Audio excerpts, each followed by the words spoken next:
everyone, welcome back to Fish and Tips. Last episode we did deep water squid fishing. Now let's talk about flying fish scoop netting.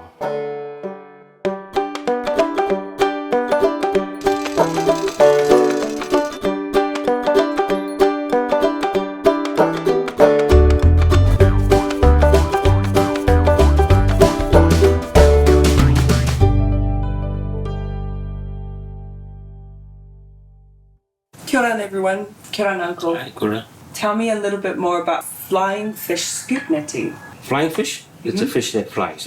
It's a method we do at night. We use a pole, about 3-4 meters, depending on the length of your boat, and a very big scoop net on the end. We're not in the water, we actually scoop the flying fish from the boat. We need to use a headlamp or a spotlight, so that you've got one hand steering the boat and the other hand scooping. So flying fish is good for bait. That's correct. And flying fish is also good for kai.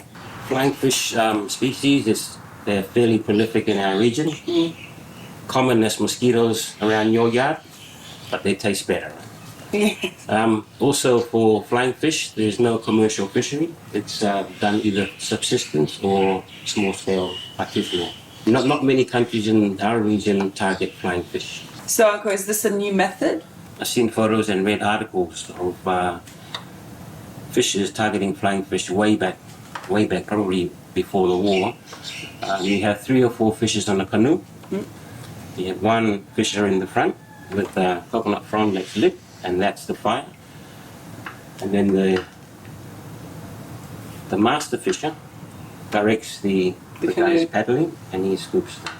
And the master fisher scoops the flying fish. Today, we can get outboard motors, and you can have one person steering and a second person scooping the flying fish, or you can have one person that does the steering and the scooping at the same time. Yeah, same person.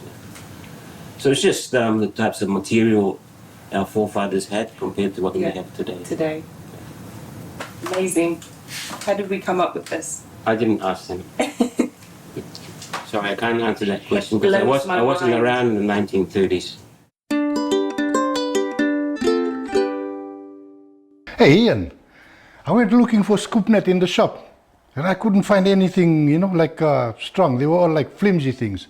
And then Kura told me that you can make some. You're quite skilled at doing it. Kura can talk, she's good at giving advice, but I don't know why she's not here to help you. So I can work with you and explain how to put one decent scoop net together to catch flying fish. Might be good if you come on this side. Yeah?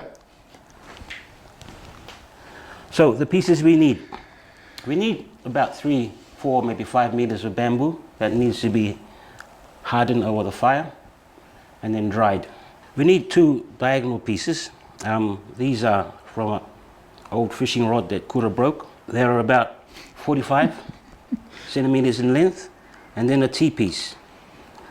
That's about 20 centimeters. Can we use PVC? If you want to lose fish, you can use PVC, but I prefer to use something solid. You also need either number 8 fencing wire. This is a bit of fiberglass I found on the rubbish tip. And because you're building a scoop net, you need net meshing. These may not be available in some of our countries. You can make your own net using monofilament, 15 to 25 kilo breaking strain. You will need a netting needle, and you need lots of patience. If you don't have mono, you can use braid line, but this can be quite expensive. Hey, you said we use lamps for this. Where's the lamps? It's obvious, William. I have one on my head.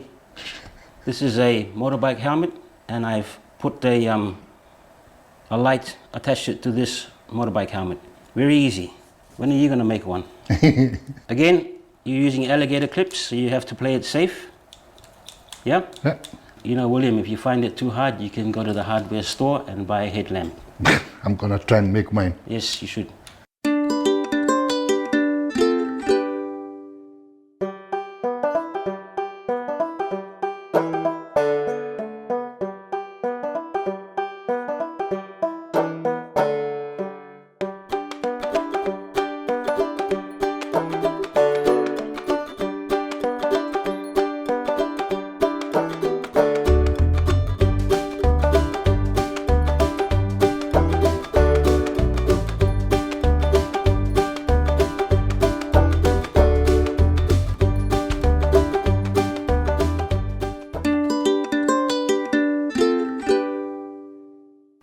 Momo, this is a completed flying fish net or a scoop net. You have the bamboo pole and the frame and a cone-shaped net. So let me show you how to assemble it.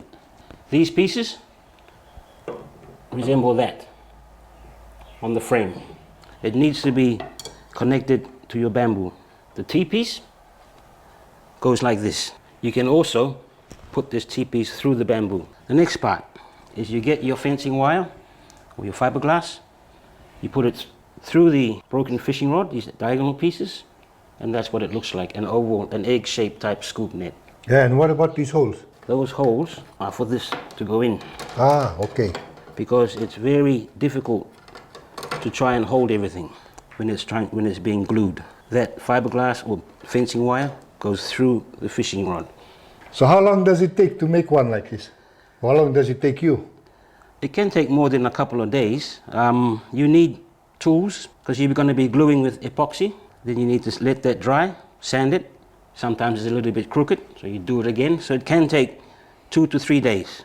It's best to have a bit of patience and stitch your net, make it nice, looking neat. It's quite good to have a little bit of a cone shape here. My cone looks like an upside down U. What do you think? You think you can stitch this? I'm not too keen on showing you. Just go on Google and learn how to stitch a net. Yeah, I'll try. Okay, let's go.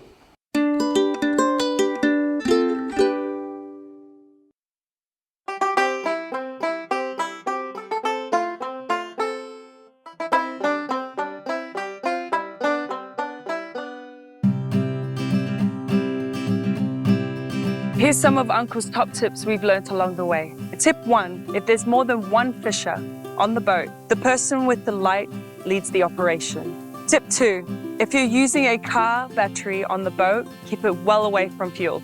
Tip 3, and remember, when fishing at night, always stay alert and keep safe out there. Don't forget to check our bonus episodes to learn more about the gear we used this season.